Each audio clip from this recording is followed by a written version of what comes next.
Man, it seems like every time you turn around, there's something big happening over in social media land. But this recent stuff over at Meta, Facebook's parent company, this one really kind of grabbed my attention. It's not just one isolated thing, it's like a whole bunch of moves all kind of happening really close together, almost like a chain reaction. And it's Mhm. making a lot of people scratch their heads and go, hold on, what's going on over there? And the thing is, these changes, they're not just some internal corporate stuff. It really does directly impact what you and I and everyone else actually sees when we're scrolling through our feeds.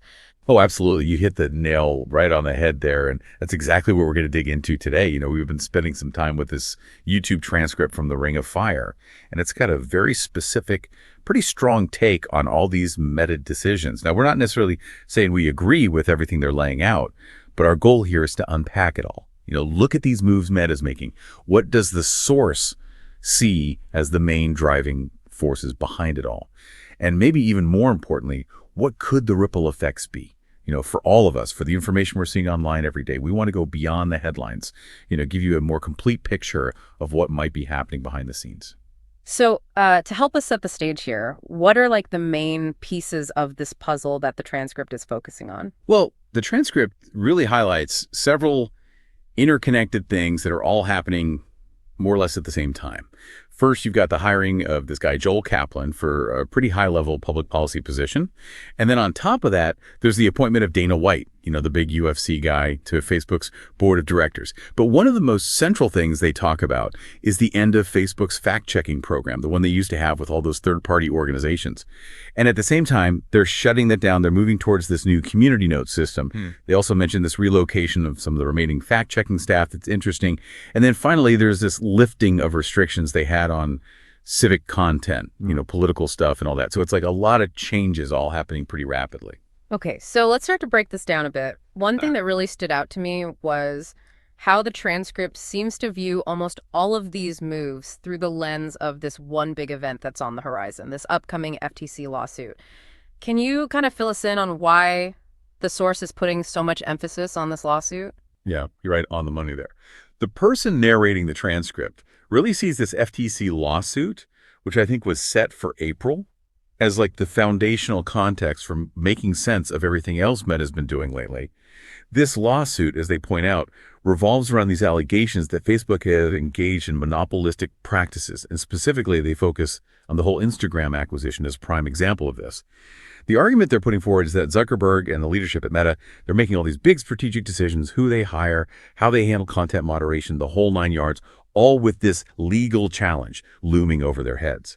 This lawsuit, in their eyes, is the key to understanding everything else that's going on. Okay, so keeping that legal battle in mind, let's zoom in on these personnel changes because they are pretty interesting. You've got Joel Kaplan, who used to be the deputy chief of staff for George W. Bush, and now he's the director of public policy at Meta. And then there's Dana White, the president of the UFC, a very vocal supporter of Donald Trump, who now has a seat on Facebook's board. The transcript definitely has a very direct take on what these appointments mean. Oh, yeah. They don't mince words at all. The narrator flat out says that these hires look like a pretty blatant attempt to, how do they put it, kiss Donald Trump's ass. They really emphasize Kaplan's deep roots in the Republican Party and all his connections to the conservative world. And then when you add in Dana White on top of that, given his very public support for Trump, it kind of reinforces their interpretation. They even bring up Zuckerberg's $1 million donation to Trump's inauguration a few years back, as part of this whole narrative that Meta is trying to cozy up to a certain side of the political spectrum. Now, while the Ring of Fire folks seem to see this purely through a political lens, it's worth noting that Kaplan does have tons of experience navigating Washington's regulatory maze, which could be pretty handy with that lawsuit hanging over them. And White, even though, yeah, the political angle is there, he really understands how to manage a passionate fan base, which could translate to interesting strategies for community engagement on the platform. Yeah, that's a good point. There could be other strategic reasons beyond just politics at play here. Okay, so this brings us to I think maybe the most significant shift here. Facebook's decision to completely end their third-party fact-checking program. That feels like a huge change for a platform as big as Facebook. Oh, it's massive. It could have huge consequences for how information flows on Facebook and beyond. So, as the transcript explains, it was Joel Kaplan himself who went on Fox and Friends to announce that Facebook was cutting ties with all those third-party fact-checking groups, and instead they're going to rely on this new community notes system. The narrator makes this comparison to what happened over at, I guess we got to call it X now, right? The old Twitter after Elon Musk bought it.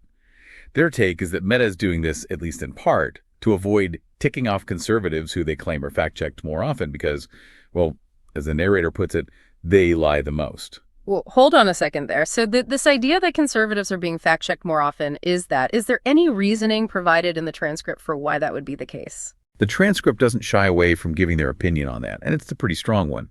They basically assert that conservatives are fact-checked more because, as they see it, conservatives lie the most. And look, it's important to be really clear here that this is a pretty bold statement, maybe even inflammatory depending on your perspective, and it comes straight from the source material. We're not saying we agree with that assessment, but we are reporting what the transcript actually says.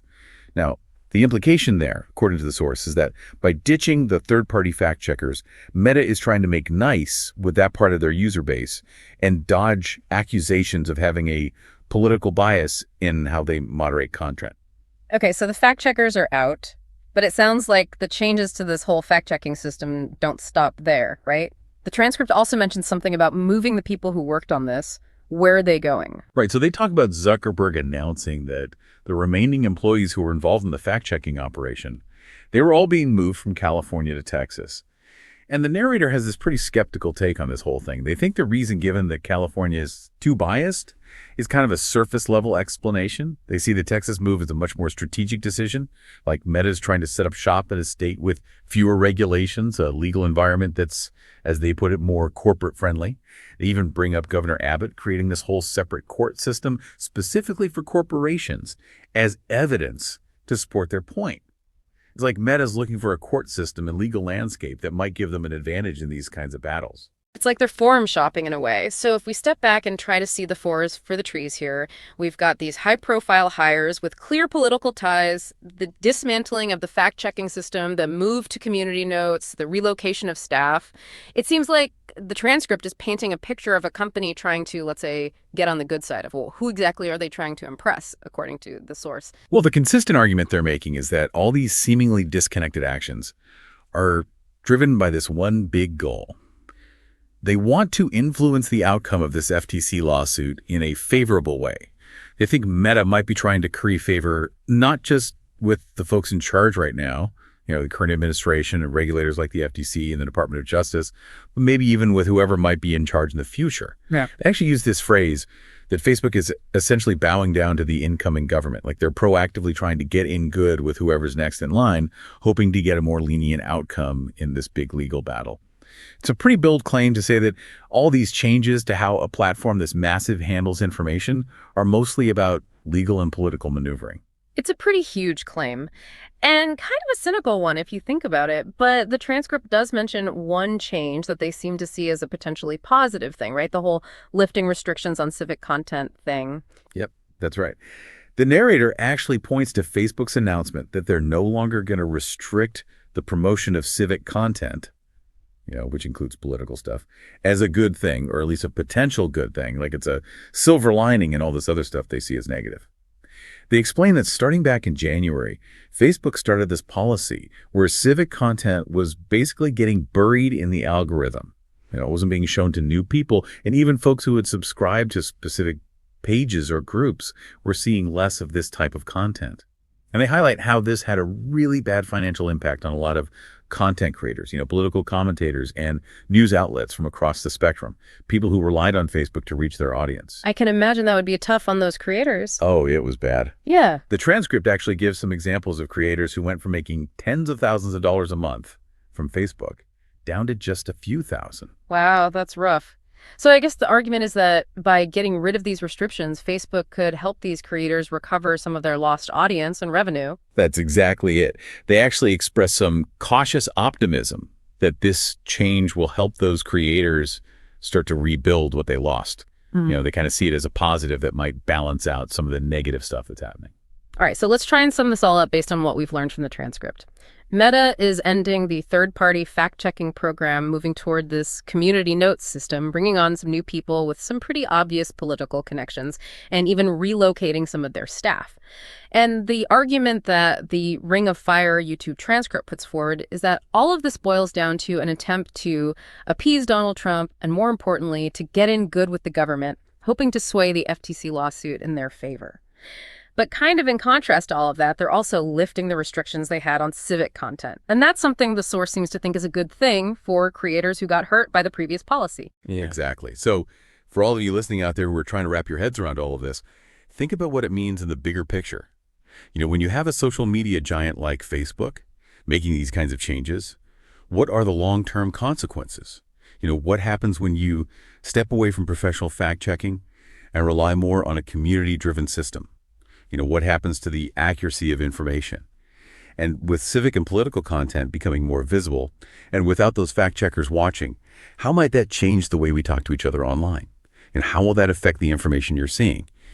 And maybe the most important question of all is, what responsibility do you have as an individual user to really think critically about the information you see and the things you choose to share?